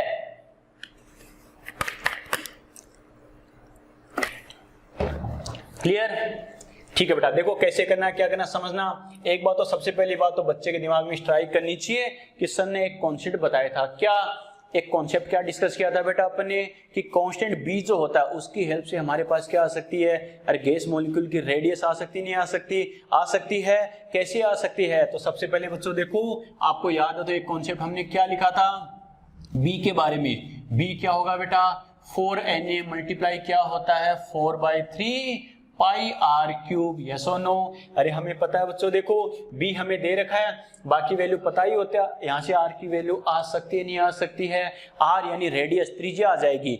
जब हमारे पास रेडियस आ जाए तो डायमीटर यानी व्यास अपने आप आएगा नहीं आएगा? आएगा बच्चों, क्लियर? तो यहाँ से सबसे पहले अपन क्या लिख सकते हैं बच्चों, इसके अकॉर्डिंग अगर अपन बात करें तो देखो बेटा क्या लिखेंगे, आर इक्वल टू क्या हो जाएगा, इस 3 को मैं क्या करूं, इससे मल्टीप्लाई कर दूं 3b। क्लियर? ठीक है, ये 4 इस 4 से मल्टीप्लाई होकर क्या हो जाएगा बेटा 16Na। यस और नो? और हमें पता है बच्चों आगे क्या होगा, मल्टीप्लाई बाई पाई। अरे देखो 16Na मल्टीप्लाई बाई पाई है या नहीं है बच्चों? है। और आर है तो ये क्यों बताऊंगा तो ये पावर कितनी 1/3। अरे कैसे, क्या समझ में आ गया? फिर देख लेना क्या किया मैंने, मुझे अकेला आर चाहिए, अकेला आर चाहिए तो देखो 3b, ये 3 यहाँ आ गया, 4 मल्टीप्लाई बाई 4 16Na और साथ में क्या होगा पाई आ गया। समझ में आ गया बेटा? क्लियर? चलो वैल्यू पुट करते हैं तो r equal to 3 multiply by b मुझे कितना दे रखा है बेटा 24 क्या दे रखा है ml दे रखा है, यही बोल रहा है ना? क्लियर? चलो बेटा 16Na हमें पता है 6 मल्टीप्लाई बाई 10 टू पावर 23 और पाई कितना होता है बेटा 3.14। क्लियर? और इसकी पावर 1/3। यस और नो? जो बेटा सोल्व हो सकता है कर सकते हैं अपन। कैसे? ये 3 बेटा ऑलमोस्ट इस 3 से गया। क्लियर? इस 6 की बात करें तो ये कितना 4 टाइम और ये 4 इस 16 से 4 टाइम। यस और नो? बात समझ में आ गई? तो बच्चों यहाँ से अपन क्या लिख सकते हैं, r इक्वल टू ऊपर 1 बच गया और देखो ये ml में है, ml में है तो मैं क्या कर सकता हूँ सेंटीमीटर क्यूब कर सकता हूँ नहीं कर सकता हूँ? कर सकता हूँ। अपॉन में 4 मल्टीप्लाई बाई 10 टू पावर 23 और इसकी पावर कितनी है बेटा 1/3। पहली बात तो बच्चा कहेगा सर ml को सेंटीमीटर में क्यों कर दिया, क्योंकि बेटा 1 ml जो होता है वो होता है 1 सेंटीमीटर क्यूब, इसलिए कर दिया ताकि रेडियस या डायमीटर का ऑप्शन कभी भी आपको ml वगैरह में नहीं मिलेगा बच्चों, वो आपको सेंटीमीटर मीटर एंगस्ट्रम है इनमें मिलेगा। बात समझ में आ गई? क्लियर? इससे देखो बेटा अपन क्या कर सकते हैं, अगर 10 टू पावर 23 को ऊपर लेके जाए तो क्या लिखेंगे, r इक्वल टू कितना हो गया 1/4 मल्टीप्लाई बाई 10 टू पावर -23 और सेंटीमीटर क्यूब, इसकी पावर कितनी है रे 1/3। यस और नो? क्लियर? ठीक है। अब हमें पता है बच्चों देखो अगर अपन क्या करें, ऊपर 10 होता है, अगर ऊपर 10 होता तो 10 टू पावर 24, अरे 10 टू पावर -23 की पावर 1/3 यानी उसका रूट क्यूब सोल्व कर सकते हैं क्या? नहीं बच्चों, हमें पता है बच्चों क्या करना है, अगर 10 टू पावर 24 होता तो उसकी पावर 1/3 इजीली सोल्व कर सकते हैं ना? तो इसे 24 कैसे बना सकता हूं, माइनस का 1 बढ़ाकर, माइनस का 1 बढ़ाऊंगा तो प्लस का भी 1 बढ़ाएंगे नहीं बढ़ाएंगे? बढ़ाएंगे बच्चों, तो ये कितना हो जाएगा प्लस का 10 है और मल्टीप्लाई बाय 10 टू पावर -23 की जगह कितना हो जाएगा बेटा -24 अपॉन में कितना हो जाएगा 4 है ये सेंटीमीटर क्यूब ऐसा कैसा और इसकी पावर कितनी 1/3 क्लियर। ठीक है बेटा इसे अगर अपन करें तो हमें पता ये कितना आता है 10/4 2.5 multiply by 10 to power 24 centimetre cube और इसकी पावर कितनी आती है 1/3। समझ में आ गया। अब अपन बात करें बेटा तो देखो वही अपनी ऑलमोस्ट स्टाइल में कर सकते हैं। क्या पावर 1/3 का मतलब क्या है किसी भी डिजिट के ऐसे 3 टुकड़े करो बच्चों जिनको वापस आपस में मल्टीप्लाई करने पर वही वैल्यू आ जाए। क्या कहा मैंने पावर 1/3 का मतलब क्या उसके 3 पार्ट हमें करने हैं तो वो 3 पार्ट ऐसे करने हैं कि वापस वही वैल्यू आ जाए। कैसे 1 से स्टार्ट कर दो कोई दिक्कत नहीं है 1 अगर 2.5 का मैं थर्ड पार्ट जो लूं वो 1 अगर लूं तो क्या होगा 1 मल्टीप्लाई बाई 1 ही आएगा बेटा। हमें कहां तक चाहिए 2.5 तक चाहिए बेटा तो कोई दिक्कत नहीं है 1 के बाद 2 पे चलो 2 मल्टीप्लाई बाई 2 ठीक है मल्टीप्लाई बाई 2 2 को 2 से करो तो 4 मल्टीप्लाई बाई 2 कितना 8 इतना भी आगे नहीं जाना जिंदगी में वापस पीछे आओ हमें 2.5 तक चाहिए। इसका मतलब इसका थर्ड पार्ट 1 लेता हूं तो 1 ही आता है 2 लेता हूं तो 8 आता है। मुझे कितना चाहिए 2.5 यानी 1 और 2 के बीच की वैल्यू होगी या नहीं होगी होगी बेटा। और किसके नियरेस्ट होगी ये अरे 1 के समथिंग है या नहीं है बेटा। इसका मतलब ऑलमोस्ट लिख रहा हूं मैं लहराते हुए ध्यान है ना ये कितना ऑलमोस्ट 1.25 समझ में आ गया।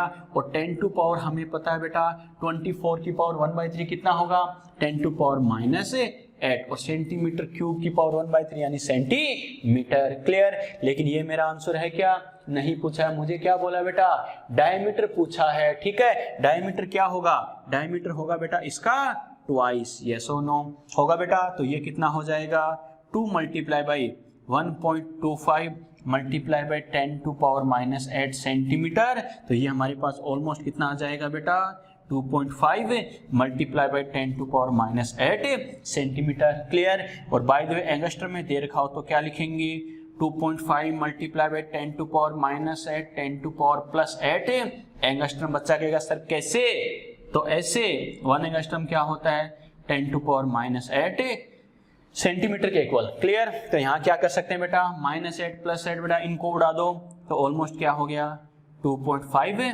एंगस्ट्रम। अरे यहाँ तक बात समझ में आई कैसे किया यस और नो क्लियर। कोई डाउट देखते हैं बच्चों के आंसर आए हैं क्या कैसे करना क्या करना है। चलो आंसर आए बेटा किसी के ऑलमोस्ट मान लेंगे बेटा किसके अमन 260 पिकोमीटर ठीक है बेटा मान सकते हैं पिकोमीटर में लेके आएंगे तो कोई दिक्कत नहीं है और भी आगे मल्टीप्लाई कर देंगे 100 से ठीक है। Manisha 2.8 to power of 10 to -8 centimetre ठीक है बिल्कुल। निकिता आचार्य ठीक है बेटा बिल्कुल -8 सेंटीमीटर बिल्कुल बेटा। कैसे करना समझ में आया यस और नो। अरे और कोई डाउट यहाँ तक बात समझ में आई बेटा। अरे यहाँ तक कोई दिक्कत है क्या कोई दिक्कत नहीं है। चलो बेटा तो ये तो अपने बात की अपनी van der Waals gas equation क्या होती है कैसे होती है कंप्लीट डिस्कशन अपने किया। एग्जाम के लिए सबसे इंपॉर्टेंट बेटा यही है रियल गैस का कॉन्सेप्ट होता है वही van der Waals gas equation में अप्लाई होता है बेटा। जेड ये होने पर क्या होगा जेड वो होने पर क्या होगा। Van der Waals gas equation है वेरी वेरी वेरी इंपॉर्टेंट ध्यान रखना एग्जाम के पॉइंट ऑफ व्यू से। हर कंडीशन चाहे न्यूमेरिकल हो चाहे कॉन्सेप्ट हो कैसे करना हर चीज मैंने डिस्कस करी है क्लियर। अब इस चैप्टर में बेटा एक ही चीज रहेगी क्रिटिकल स्टेट्स मतलब क्या critical temperature critical pressure critical volume और क्रिटिकल कंप्रेसिबिलिटी फैक्टर यानी Z आ गया समझ में। तो एक लेक्चर का काम अपना बच गया बच्चों। नेक्स्ट लेक्चर में कल वाले मॉर्निंग लेक्चर में अपन डिस्कस करेंगे बेटा critical temperature pressure volume critical compressibility factor क्या होता है क्लियर। कल संडे है ना कल मॉर्निंग में बेटा एक लेक्चर में अपना ये चैप्टर कंप्लीट हो जाएगा। फिर मंडे से अपन स्टार्ट करेंगे अपना इंपॉर्टेंट चैप्टर केमिकल थर्मोडायनेमिक्स आ गया समझ में क्लियर। बहुत जबरदस्त चैप्टर है मंडे से मॉर्निंग से अपन स्टार्ट कर देंगे। कल अपन मॉर्निंग में ये चैप्टर कंप्लीट कर देंगे। एक लेक्चर का काम बचा क्रिटिकल स्टेट वो कल हो जाएगा आ गया समझ में यस और नो क्लियर। और जैसे ही ऑपरेटर की तबीयत ठीक होती है मैं क्वेश्चन बैंक तैयार करने में लगाऊं बेटा जैसे जल्दी से आजकल मैं आपको इसका क्वेश्चन बैंक में सेंड कर दूंगा वो सोल्व कर लेना बेटा आ गया समझ में। कोई डाउट हो बच्चों पूछ लेना जैसे ही फ्री हुआ जरूर आपको रिप्लाई करूंगा कैसे करना क्या करना आ गया समझ में यस और नो। अच्छे से रिवाइज करना बेटा van der Waals gas equation में कोई भी डाउट हो पूछना बाकी डिस्कस करेंगे कल मॉर्निंग वाले लेक्चर में ओके बाय।